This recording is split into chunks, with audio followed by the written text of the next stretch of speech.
Le panel d'aujourd'hui s'intitule Migration et agriculture, des enjeux complexes. À un bout du spectre, de jeunes paysans émigrent en tête d'un avenir meilleur. Et si certains entreprennent leur périple au risque de leur vie, certains laissent derrière des communautés rurales qui se désorganisent. À l'autre bout du même spectre, l'apport de l'immigration agricole est devenu essentiel. Qui au Québec peut encore croire qu'il est possible de faire vivre l'agriculture sans ce qu'on appelle les travailleurs étrangers temporaires? Et entre les deux, nos responsabilités citoyennes et organisationnelles face à ce monde au déséquilibre qui s'accentue. Bienvenue, nous sommes très heureux de vous compter parmi nous aujourd'hui. Je m'appelle Hélène Raymond, c'est moi qui, encore une fois, aurai le plaisir d'animer ce panel. Je suis membre du conseil d'administration du PA Développement International. Et pour réfléchir à la question avec nous aujourd'hui, trois invités. Monsieur Duens Aosoué, producteur et président du Collège des jeunes agriculteurs au Bénin. Madame Chantal Van Winden et Monsieur Raymond Durivage, qui sont agriculteurs au Québec et qui ont facilité l'établissement de deux familles immigrantes dans leurs entreprises, une histoire touchante qu'ils vont nous raconter. Et Madame Paul Robitaille, avocate spécialisée en immigration, journaliste et ex-députée à l'Assemblée nationale du Québec. Vous le savez, on a toujours une petite question à vous poser d'entrée de jeu. Je vais l'afficher tout de suite et on va vous laisser quelques secondes pour y répondre. Merci Brigitte. Je n'ai pas grand mérite, c'est Brigitte Savard qui affiche tout ça. Alors, pouvez-vous, en peu de mots, nommer les enjeux auxquels vous êtes confrontés, enjeux qui sont en lien avec cette migration agricole? Et on a sous les yeux, je pense, une image qui a été saisie au Québec avec des travailleurs étrangers penchés sur ce que je crois être des plants d'asperges. Vous me corrigerez si je me trompe. La zone de clavardage est là pour ça. La zone de clavardage, elle est là aussi pour recueillir vos questions à l'intention de nos panélistes tout au long de l'activité. Alors, vous pouvez les noter et c'est Marie-Julie Ménard qui va se charger de les relayer à la toute fin du panel. Alors voilà, je pense qu'on peut, je vous rappelle la question une autre fois. Pouvez-vous, en peu de mots, nommer les enjeux auxquels vous êtes confrontés en lien avec la migration agricole? Merci. Hugo Beauregard-Langelier est secrétaire général du PA Développement International et c'est lui qui va vous souhaiter officiellement la bienvenue au nom de l'organisation. Merci beaucoup, Hélène. Bonjour à tous et à toutes qui êtes avec nous aujourd'hui pour ce panel. Je tiens à mentionner, c'est un événement aussi qui s'inscrit dans la semaine du développement international qui a lieu partout au Canada pendant la prochaine semaine. Donc, la thématique aujourd'hui, immigration et agriculture, n'a pas été un choix facile, je vous dirais, parce que à la fois, c'est un thème polarisant. On le voit dans plusieurs pays où il y a des immigrations importantes, que ce soit au Mexique, États-Unis, ici même au Canada, en Europe et même dans des pays, par exemple, en Amérique du Sud avec les migrants vénézuéliens. C'est aussi un thème qui cache le visage de milliers, voire des millions de personnes en quête d'une vie meilleure, que ce soit pour l'amélioration de leur situation économique ou sinon justement que leur survie. C'est un thème qui aussi, lorsqu'on le prend sous l'angle agricole, comme on le fait, comme on va le faire aujourd'hui, se scinde dans deux réalités complètement différentes. D'une part, il y a un besoin criant de main-d'œuvre dans les entreprises agricoles du Québec, mais aussi dans plusieurs autres pays dans le monde.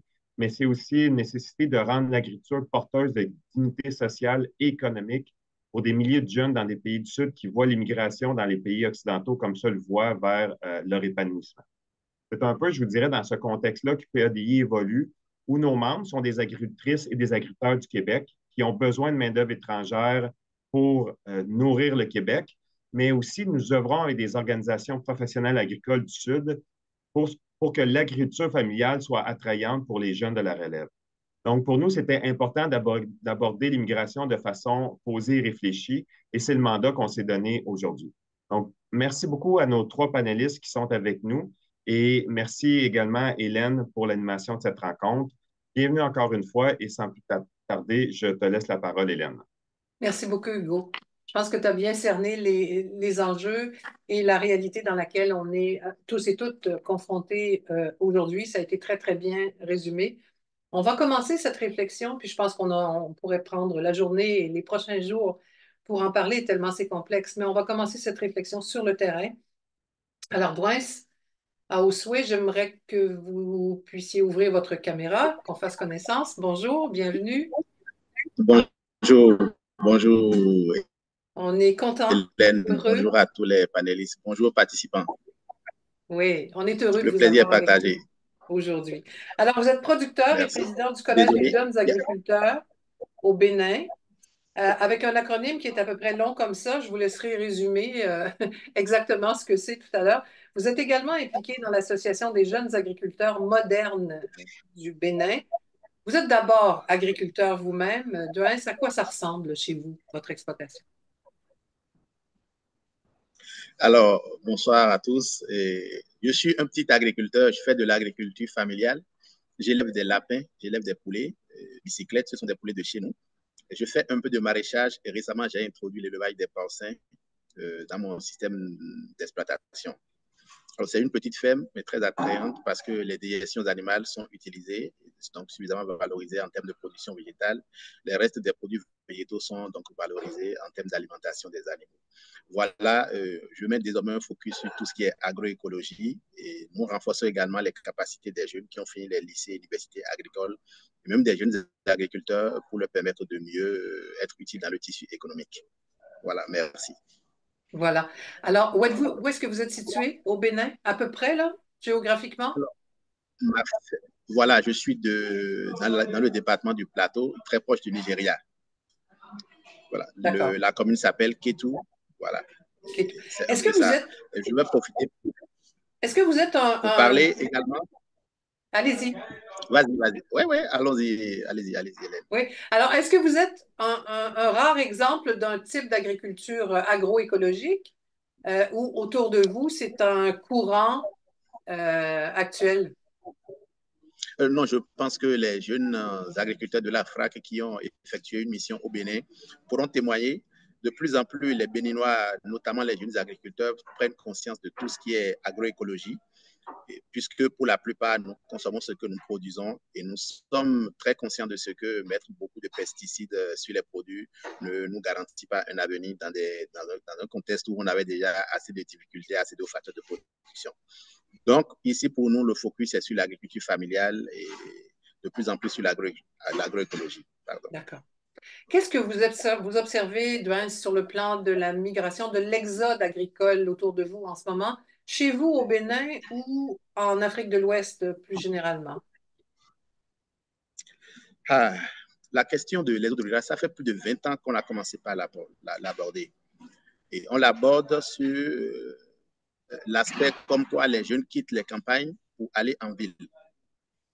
Mais ces derniers temps, je vous avoue, c'est au-delà des frontières que les jeunes ont commencé par aller. Les jeunes quittent le Bénin, ils vont au Nigeria, juste à la quête d'emploi. Et le drame, ce qui me frustre et m'attriste, c'est que les jeunes membres de mon réseau aussi ont commencé par partir. Il y a environ 3 ans, j'ai un jeune qui est parti au Congo. Et l'année passée, seulement, il y a un autre jeune qui a quitté l'association des jeunes agriculteurs modernes du Bénin et qui est allé au Sénégal.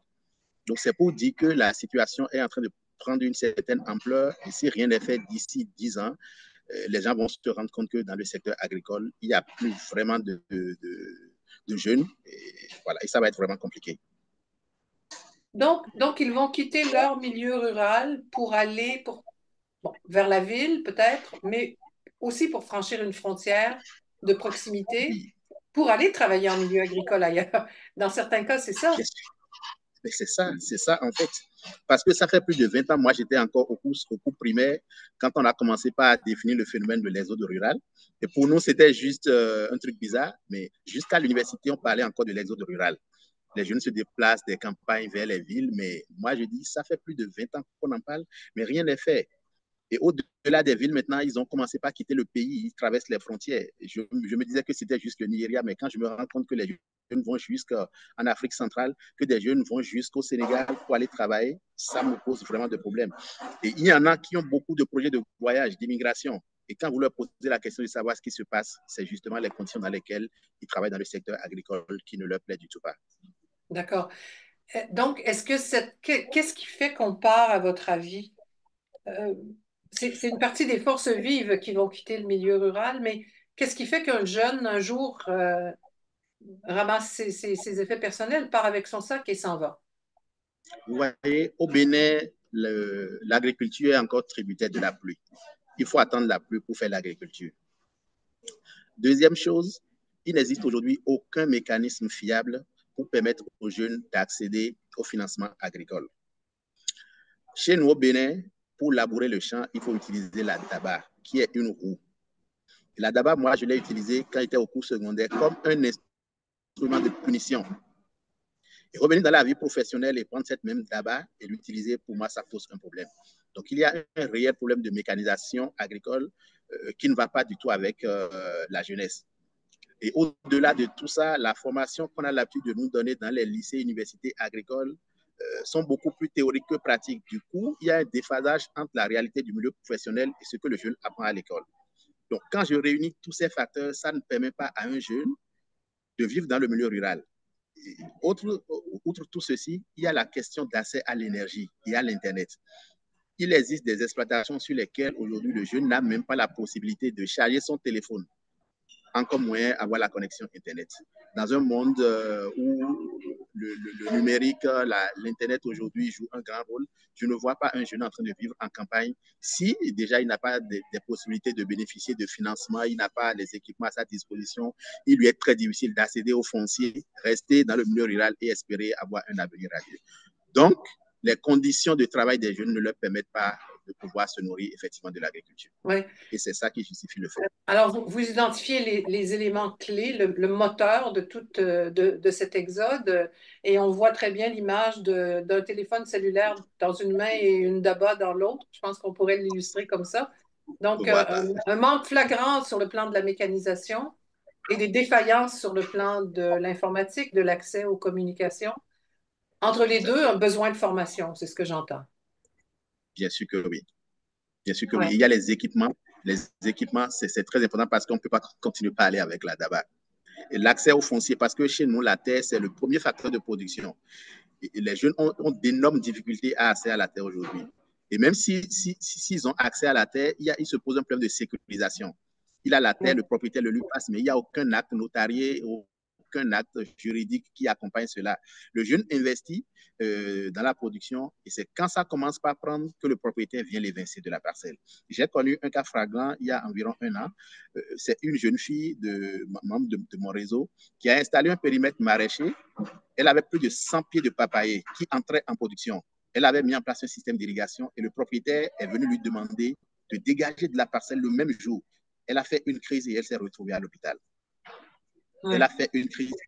Donc, et beaucoup de jeunes se retrouvent dans ce genre de conditions. Et ce n'est pas des choses qui encouragent les collègues à aller de l'avant. Donc, voilà. L'autre chose que je vais aborder, vous savez, l'expérience de vie au Bénin, c'est de 61 ans pour les hommes et 63 ans pour les femmes. Vous voyez? Et les jeunes, pour la plupart, quand ils vont à l'école, ils finissent l'école autour de 25 ans.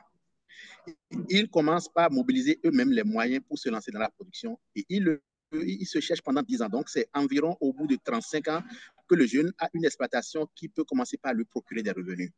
Si l'expérience de vie est de 60 ans environ et que c'est à 35 ans que le jeune arrive à mobiliser des ressources pour lancer une activité, alors que là, il faut qu'il ait une famille, il faut qu'il subvienne aux besoins de sa famille, c'est là que tout bascule. Et il se dit, j'ai déjà fait plus de la moitié de mon expérience de vie et je n'ai pas encore une habitude. Qu'est-ce que je fais? C'est là que tout bascule, les jeunes prennent d'autres décisions et puis on ne comprend plus rien. Qu'est-ce que ça laisse comme impact sur le milieu rural? Parce que, bon, on dit que plus de la moitié de la population vit de l'agriculture, mais ça laisse quand même des régions dans le besoin. C'est de la main-d'œuvre, c'est des forces vives qui s'en vont.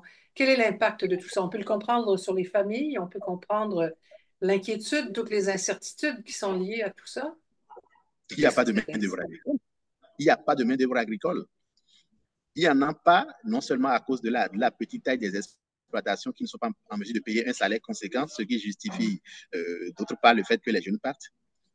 Et l'autre impact que ça laisse, c'est que vous voyez tout un village désert en début de campagne. Vous allez voir d'ici février-mars, vous allez dans des villages où il n'y a que des vieillards.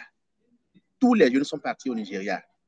Et ça, c'est surtout avec les zones du Bénin qui font frontière avec le Nigeria.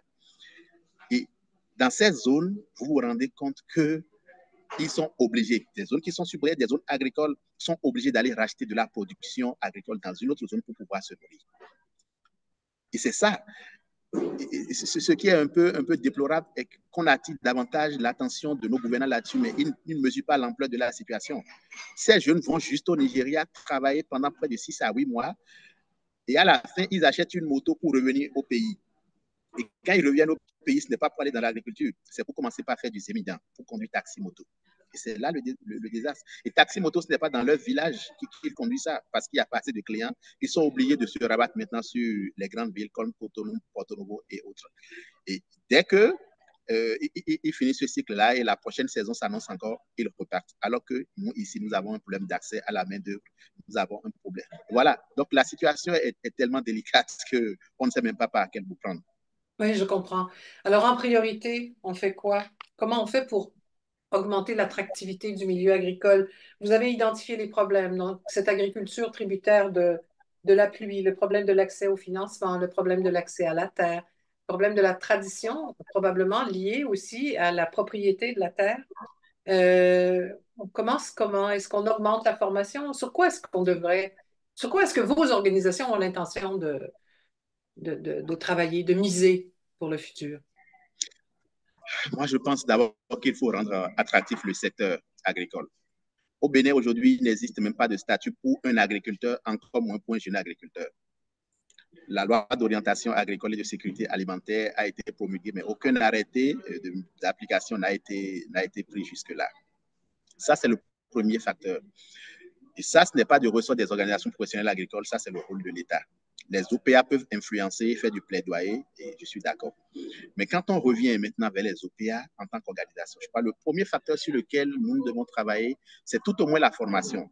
Parce qu'il y a des gens qui sont dans l'activité depuis plusieurs années et qui ont capitalisé de l'expérience pratique. Ils peuvent prendre des jeunes qui ont fini les lycées et universités agricoles et renforcer leur capacité du point de vue pratique pour qu'ils soient plus opérationnels.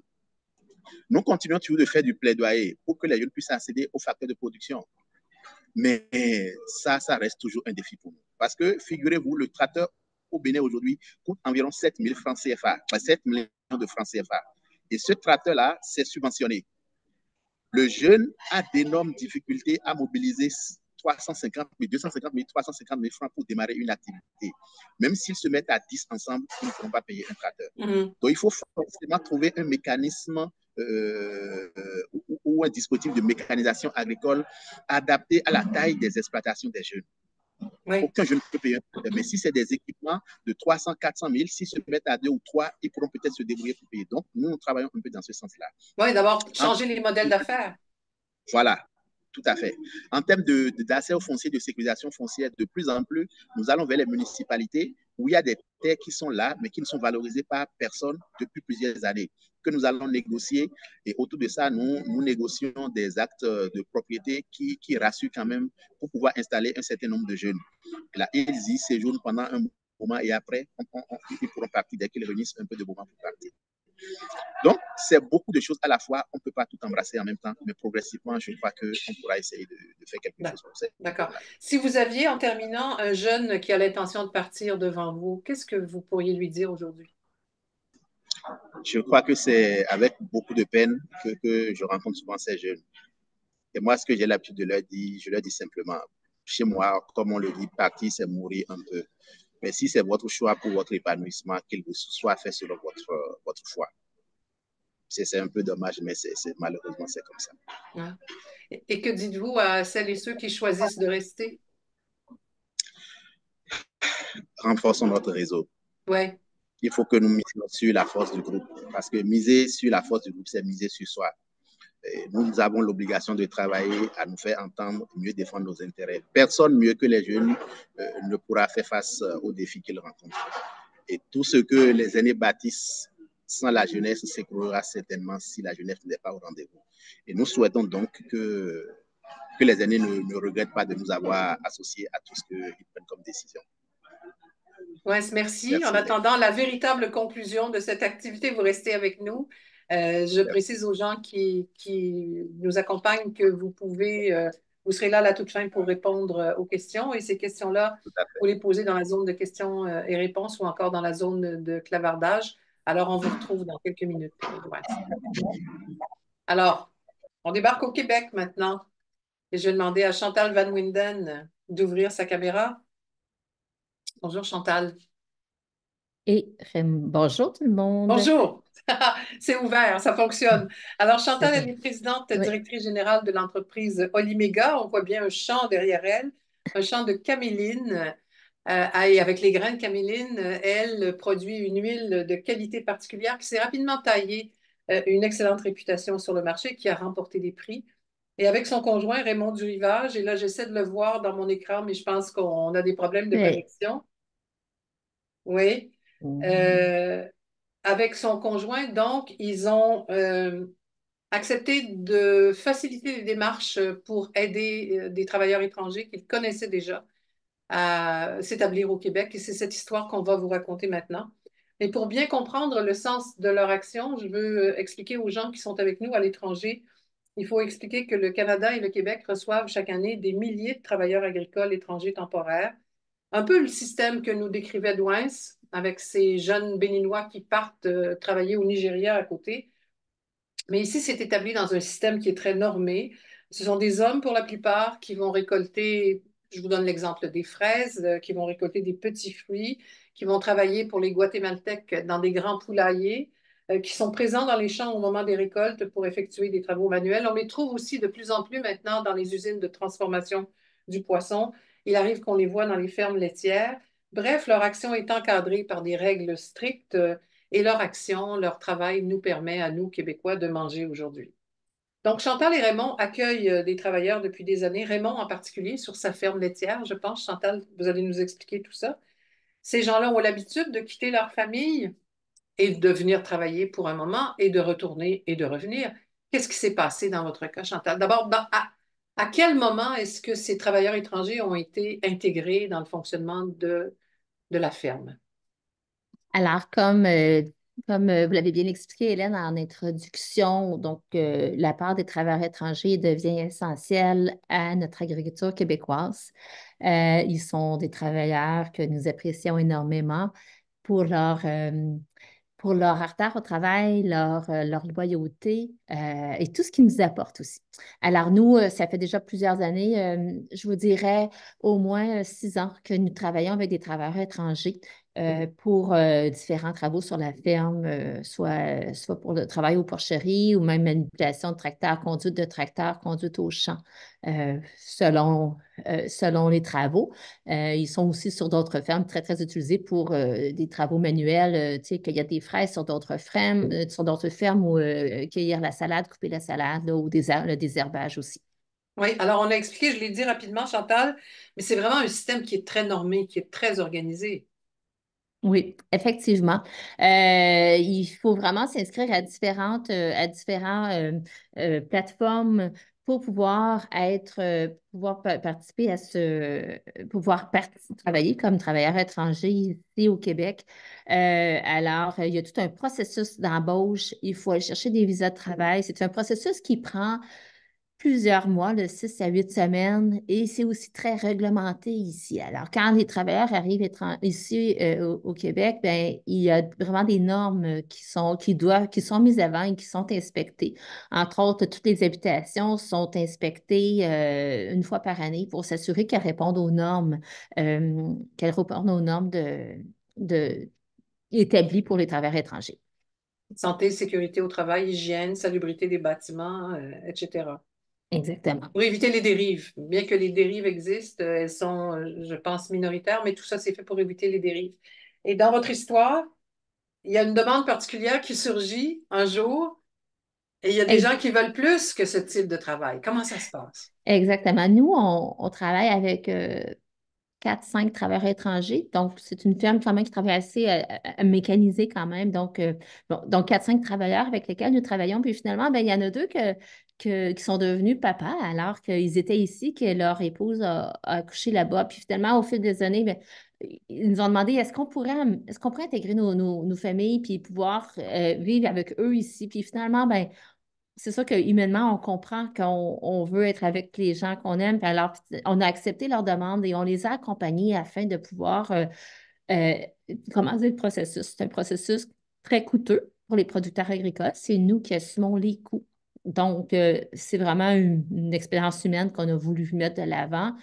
Donc, il a fallu aller chercher des permis de travail pour les gens, les femmes, et aussi s'assurer que il y avait différentes étapes, s'assurer que aussi les enfants avaient une place aussi à l'école. Fait que ça, c'était une exigence aussi absolument là, qu'il y ait une inscription qui soit faite à l'école ici pour permettre, en fait, pour les deux pays, pour permettre que les enfants puissent être accueillis Et ça, ici. ça Donc, se fait sur combien de temps, à peu en fait, près? c'est un, ça a été un processus pour une des deux, ça a été un processus d'au moins 18 mois qui a été quand même refusé à quelques reprises et nous avons été très, très déterminés et nous avons réussi finalement à, à passer à travers le processus. Fait que oui, c'est un processus complexe, mais pas impossible.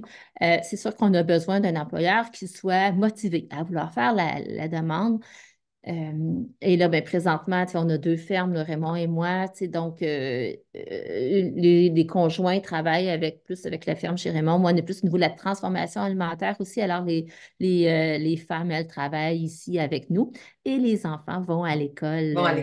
vont à Oui, l'école ici du village. Et elles ont participé à des belles activités. Voilà, fait que c'est vraiment une super de belle intégration oui. qu'on a. Le contrat de travailleur étranger temporaire est normé et fermé, en fait. Les gens ne peuvent pas se déplacer d'une ferme à l'autre. Dans votre cas, est-ce que c'est l'accueil avec le risque que les gens décident d'aller travailler ailleurs? C'est avec la Ben, liberté de fonctionnement sur le territoire, bien sûr. il y en a, il y a une des deux femmes qui a un contrat ouvert, l'autre qui a un contrat fermé.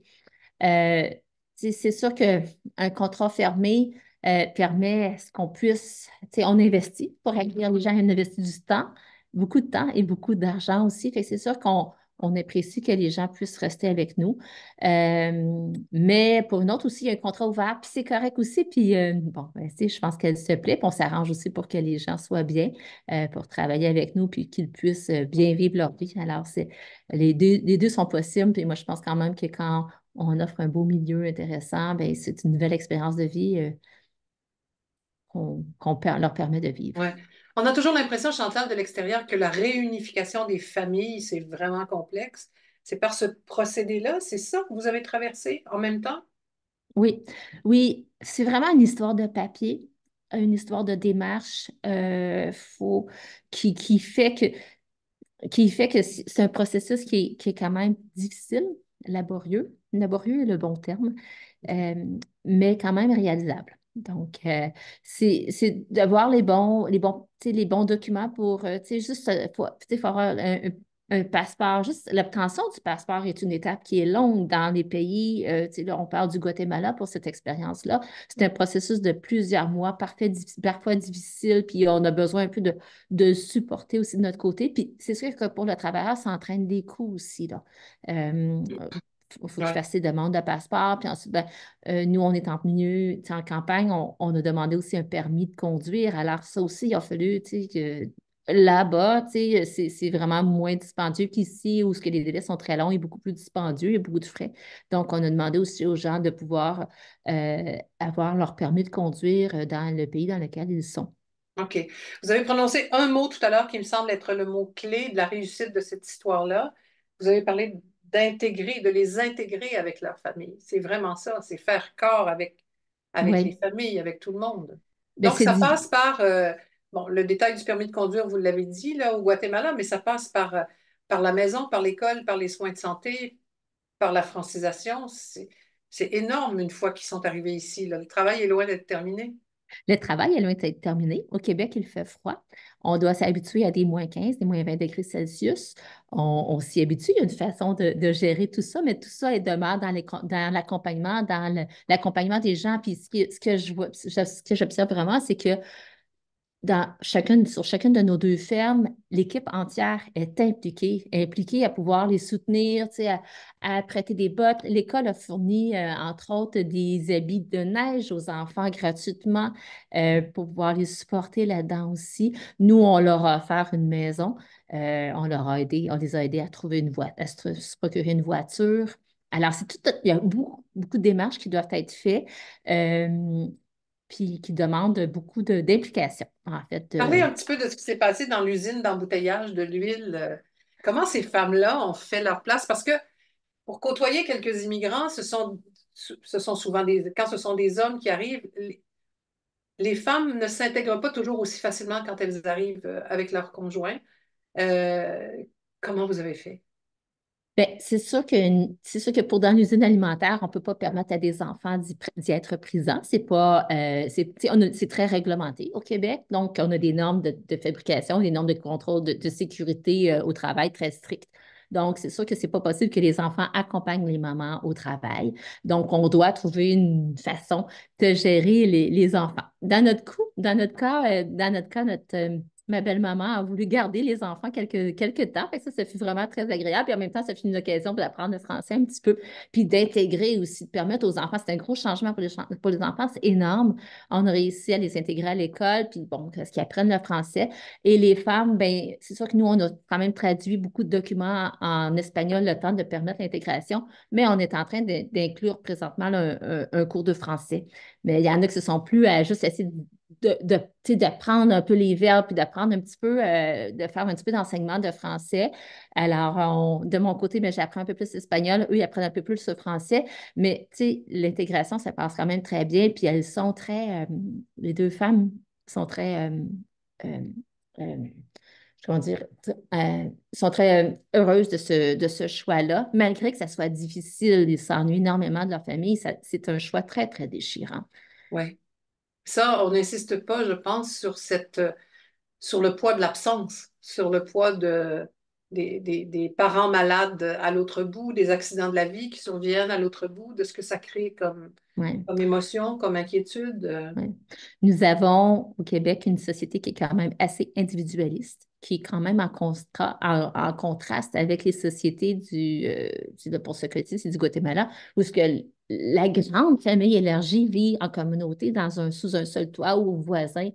Euh, c'est pas ce qui se passe, c'est pas ce qui se passe ici. Alors, c'est sûr que ça implique quand même ça amène un isolement de la part, tu sais, pour les parents, pour les enfants aussi, qui est quand même difficile à gérer. Il faut bien les accompagner, puis je pense que c'est essentiel qu'on les intègre. Tu sais, à Noël, on les a intégrés, ils sont venus, tu sais, à la maison, tu sais, pour le Nouvel An aussi, la célébration du Nouvel An, pour essayer de faciliter cette intégration-là. Bon, on leur a enseigné à se patiner sur la glace. Ça, c'est des Oui, activités qui sont agréables. Puis même les employés aussi, l'équipe, si elle les a intégrés. Alors, fait, ça devient une expérience vraiment positive. Puis on se retrouve avec une belle équipe. Moi, c'est sûr que c'est quelque chose que, en tant qu'humain, euh, je trouve que ça permet à ces jeunes filles-là qui sont ici, ben, de pouvoir accéder à une éducation éventuellement, puis un système de santé aussi qui sont ouais. présents pour les aider. Vous vous appelez Van Winden, Ah, je vois Raymond descendante, je descendante, m'excuse. Raymond qui arrive. Oh, oui, Hein, Raymond, on qui a la faudrait ouvrir même sa idée. caméra. Faudrait Peut-être qu'il ouvre ouvrir sa sa caméra. caméra. Donc, je ne sais pas si on va réussir à le rattraper, mais vous êtes issu d'une grande famille d'immigrants, de gens qui sont arrivés de la Hollande, qui ont véritablement révolutionné la production maraîchère au Québec. Est-ce que ça a créé chez vous une sensibilité particulière? Bien, de mon côté, puis du côté de Raymond. En fait, je dois dire que c'est d'abord mon mari Raymond qui a initié la conversation puis le déroulement. C'est dommage qu'il ne veut pas parler. Il veut parler. Là, m'entendez-vous? Oui, Ah, on on l'entend. t'entend. Bonjour Raymond. OK, j'étais là depuis le début, mais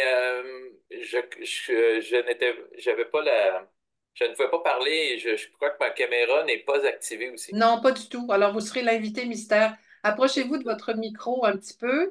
Dites-nous si vous êtes en accord avec tout ce que Chantal a dit jusqu'à maintenant. Oui, j'entends d'être très bien connecté avec la situation des travailleurs étrangers parce que nécessairement, euh, les travailleurs participent à la ferme de Caroline à travailler là-bas, là. Mm. Ouais. Alors, vous, qu'est-ce que ça a représenté personnellement pour vous? On a beaucoup parlé de la charge de travail, de la responsabilité, des dépenses de tout ce qu'il faut faire pour faciliter l'arrivée de ces gens-là. Personnellement, qu'est-ce que ça a représenté pour vous? Ben, personnellement, c'est toujours très enrichissant d'aider son prochain, nécessairement. Euh, le pays du Guatemala laisse peu de chance, je trouve, à les femmes de s'épanouir et de s'éduquer et nécessairement de parrainer des familles pour venir travailler parce qu'on a besoin nécessairement de travail, mais que ce soit aussi les conjointes qui soient là et ces conjointes-là puissent avoir l'accès au marché du travail et s'épanouir et nécessairement venir chercher des connaissances différentes. C'est ce qui est le plus enrichissant personnellement quand on parle pas de travail et de patron envers ses employés, c'est ce que je trouve le plus enrichissant comme personne à faire pour son prochain. Oui. Et la question que je posais à Chantal, et ensuite on va passer à Paul Robitaille. Je m'excuse vraiment, on ne comprend pas ce qui se passe là. On vous entend, mais on vient simplement de comprendre que vous étiez avec nous, puis ça vient, il y a une partie de l'énigme qui vient d'être résolue. Mais d'où elle vient, cette sensibilité particulière pour vous, Raymond Durivage, puis pour Chantal après? Ben, c'est notre éducation qu'on a reçue depuis mon enfance, mais ma famille a toujours été proche des autres personnes qui sont dans le besoin. J'ai un historique, quand il y a eu la guerre du Vietnam, mes parents ont parrainé des gens du Vietnam pour les sauver des berges et de l'océan. Et bon, on est dans la même tracée, dans la même lignée. Et nécessairement, on est un peuple vieillissant au Québec et on a besoin de jeunes bras pour faire notre agriculture. Puis ça va de soi de parrainer et d'aller dans des familles, dans des régions qui a peu de travail et qui peuvent venir nous donner un grand coup de main. Oui, ça va de soi d'ouvrir les bras. Chantal? Mais pour ma part, je suis fille d'immigrants. Le Québec est quand même une terre d'immigrants, de plusieurs immigrants.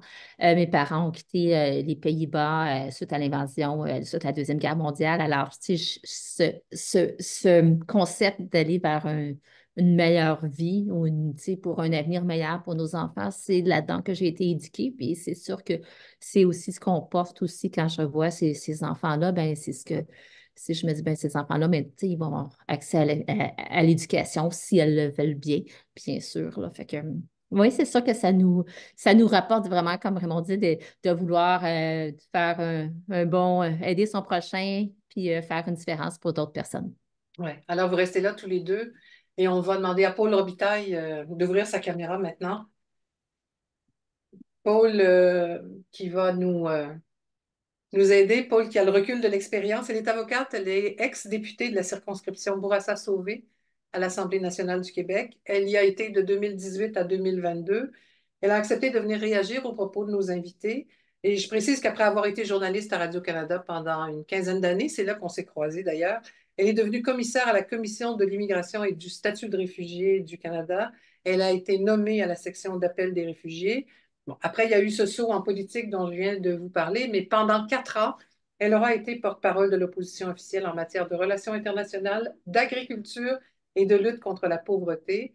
Aujourd'hui, Paul est journaliste indépendante et continue de s'intéresser aux enjeux de l'immigration, en particulier à ce qui touche le statut des demandeurs d'asile, et elle œuvre auprès d'une équipe d'avocats spécialisés en immigration. Donc, Paul, la première question, peut-être réagir aux propos de Chantal et Raymond, puis ensuite on plongera dans le vif des enjeux de ce qu'on vit de l'extérieur vers l'intérieur en faisant référence aux propos de Vince. Mais cette histoire très humaine, très touchante, vous la recevez comment? Ben, j'écoute Chantal puis, qui parle de ses racines des Pays-Bas, que ses parents venaient des Pays-Bas, puis je me disais finalement, la migration, il faut s'en souvenir, c'est vraiment l'histoire du monde. Euh, de tous les temps, les peuples ont migré, les gens ont migré pour améliorer leur vie, améliorer surtout la vie de leur progéniture, leurs enfants, et, euh, et c'est ce qu'on vit en ce moment, et on a vraiment on a la chance au Canada d'être le choix de gens qui ont énormément de potentiel, énormément d'énergie à donner et qui veulent contribuer. Et donc, ces forces vives-là, moi, je répète qu'il faut les utiliser et, euh, et qu'il faut s'en servir. Et pour s'en servir, et pour aider ces gens-là à s'intégrer, ben, il faut leur faciliter la vie. Et puis, on est dans une situation de pénurie d'emploi, de main-d'œuvre, pardon, on est dans une situation de pénurie de main-d'œuvre en ce moment au Canada, au Québec encore. Alors, c'est des ressources qui peuvent être utilisées et il faut savoir comment aller les chercher.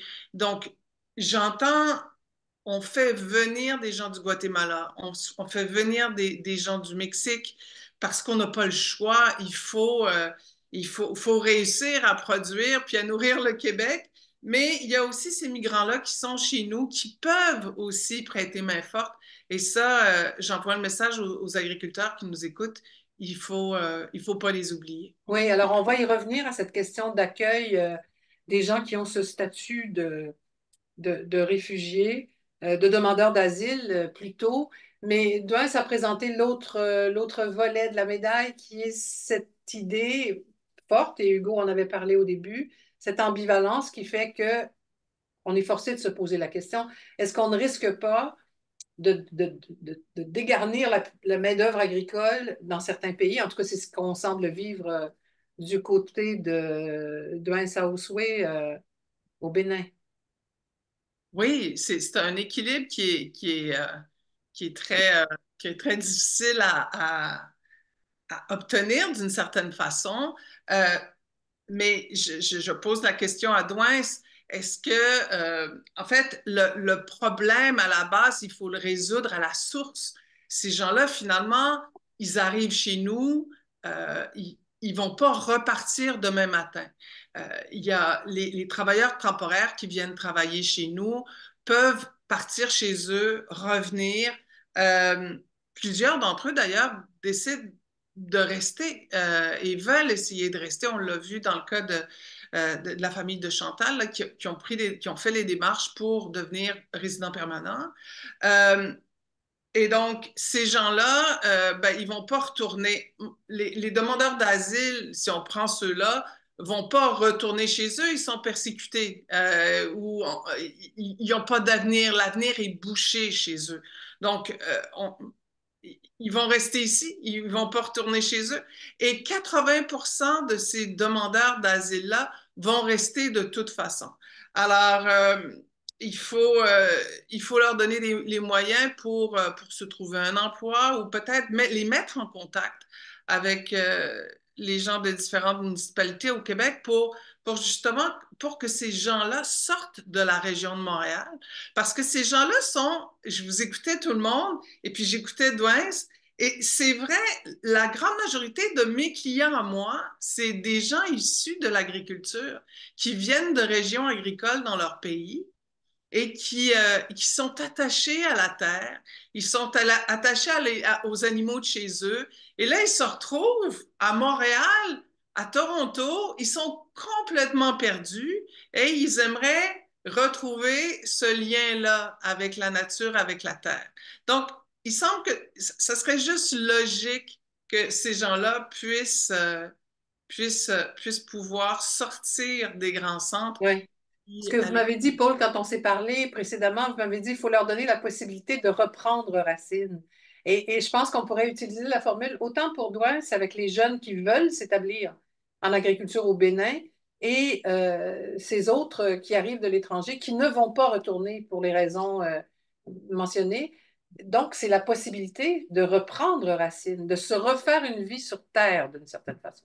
Oui, c'est ça, c'est de prendre racine. Oui.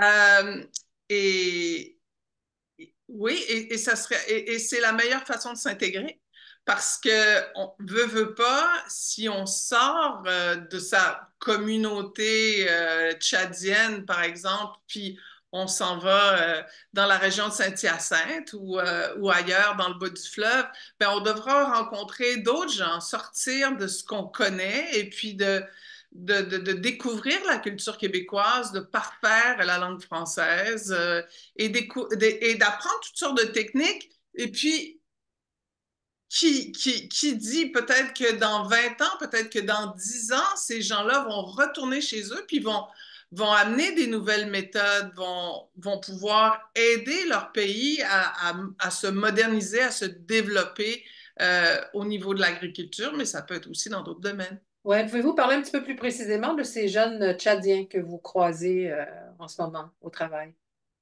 Là, j'ai recommencé la pratique du droit de l'immigration au mois de septembre et mes collègues travaillaient avec des Tchadiens et j'ai commencé à travailler avec eux. Et là, ils constituent environ 80% de ma pratique.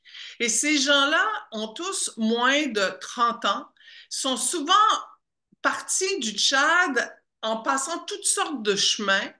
Souvent, ils sont arrivés soit en Équateur, soit en Colombie, parce qu'ils n'avaient pas besoin de visa pour rentrer dans ces pays-là et ils avaient une idée fixe, le Canada, le Québec, c'est là où ils voulaient venir.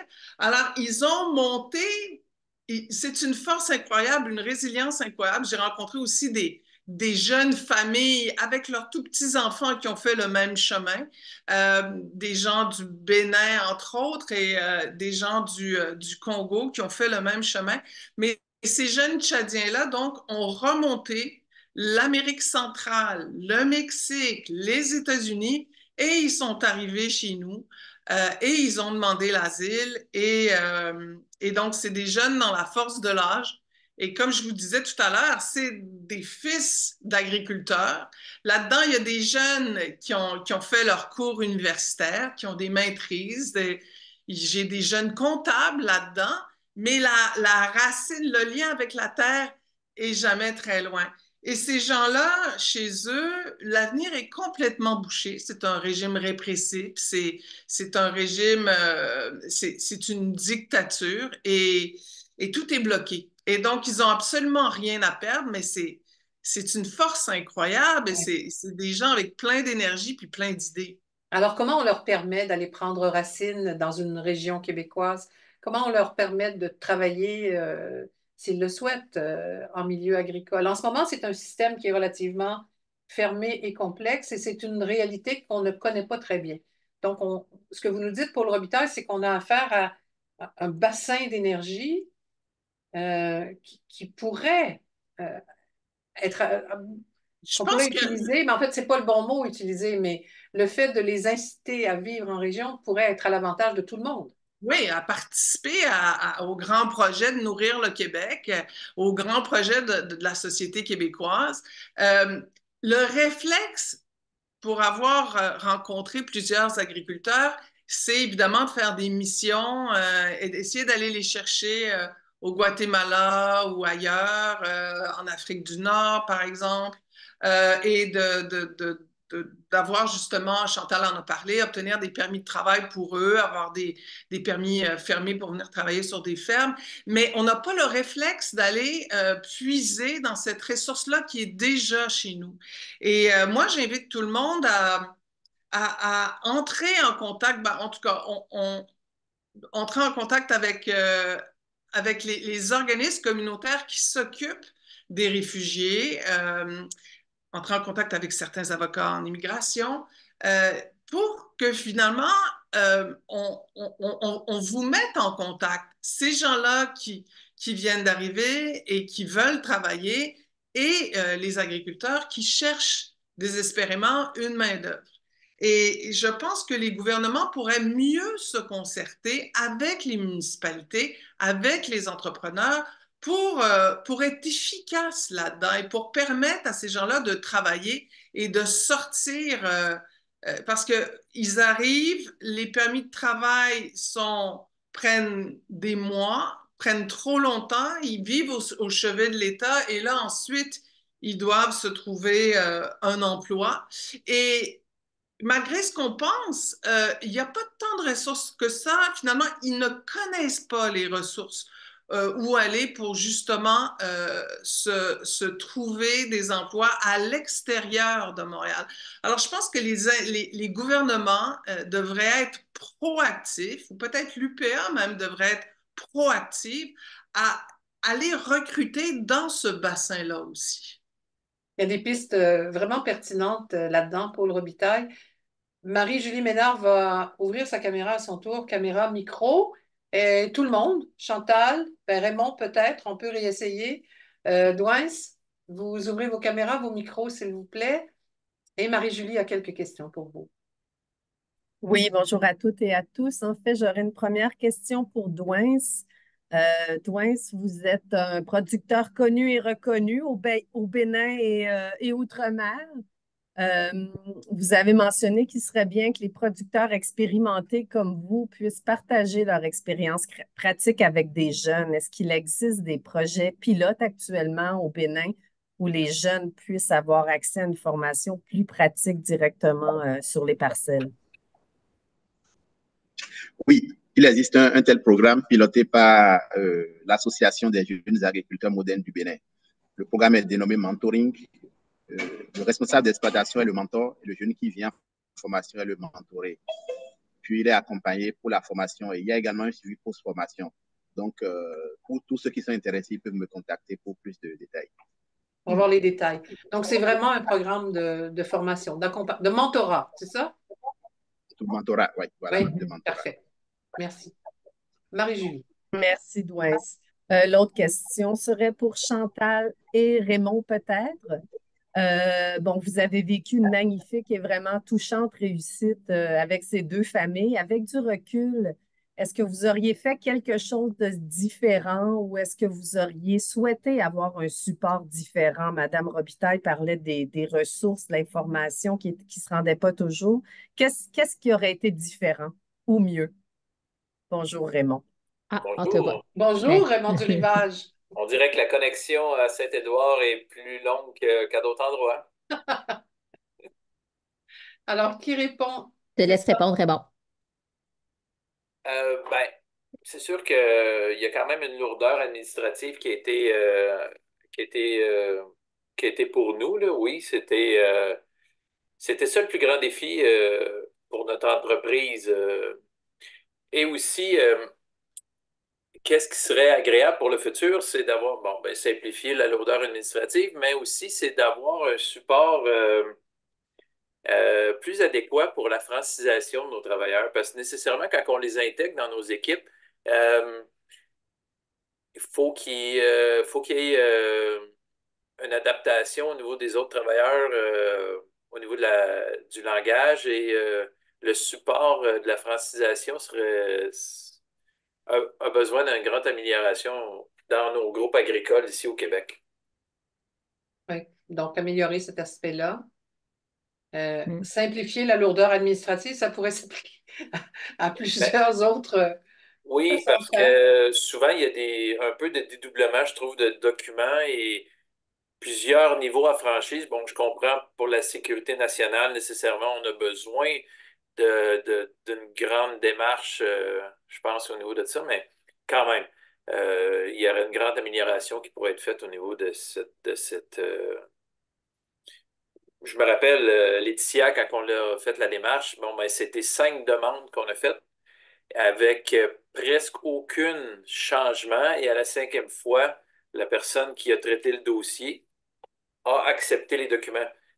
Pourquoi que les 4 premiers ont été refusés, on se le demande encore. Fait que nécessairement, ça amène des frais pour les entreprises et un stress au niveau de l'humain là, qui est en arrière de toutes ces démarches-là.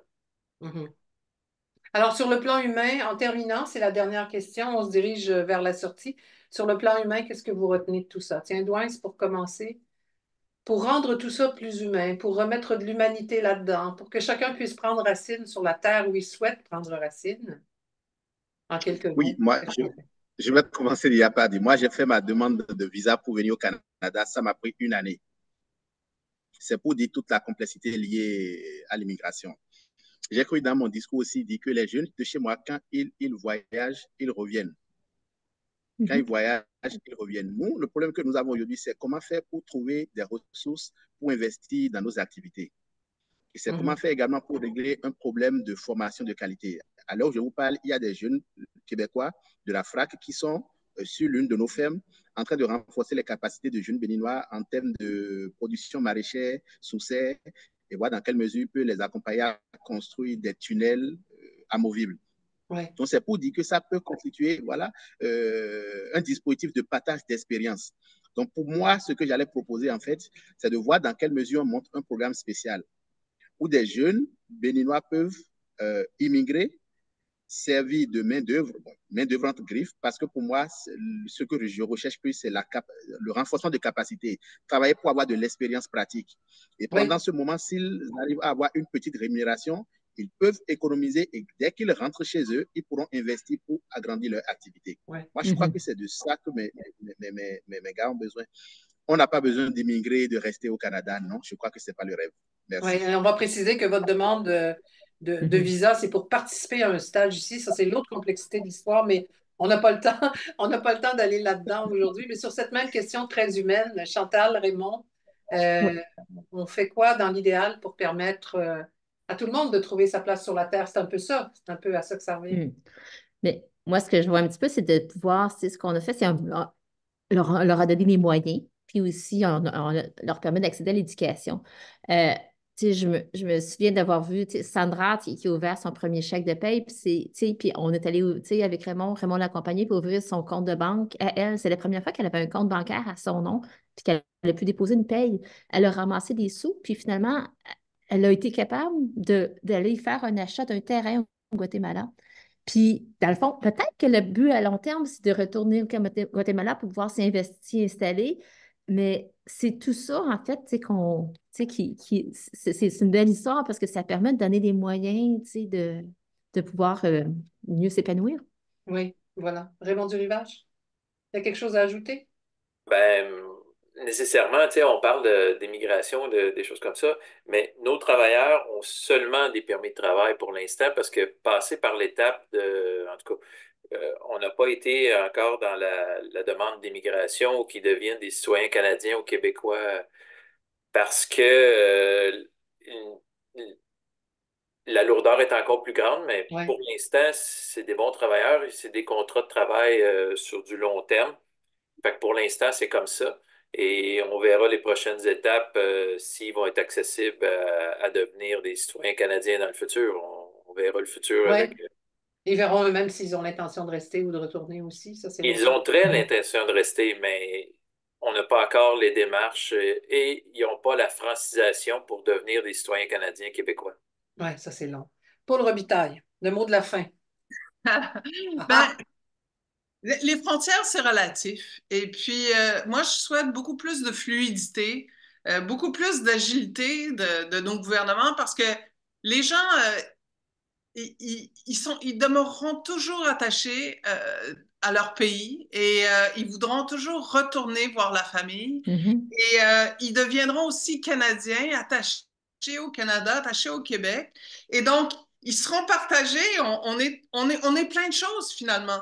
Donc, aider, justement, essayer de faire un gros ménage là, dans la procédure migratoire avec des fonctionnaires à qui on peut parler directement parce que vous savez pas, Hélène, comment c'est frustrant à chaque jour, là. Et puis Chantal, Raymond l'ont probablement vécu.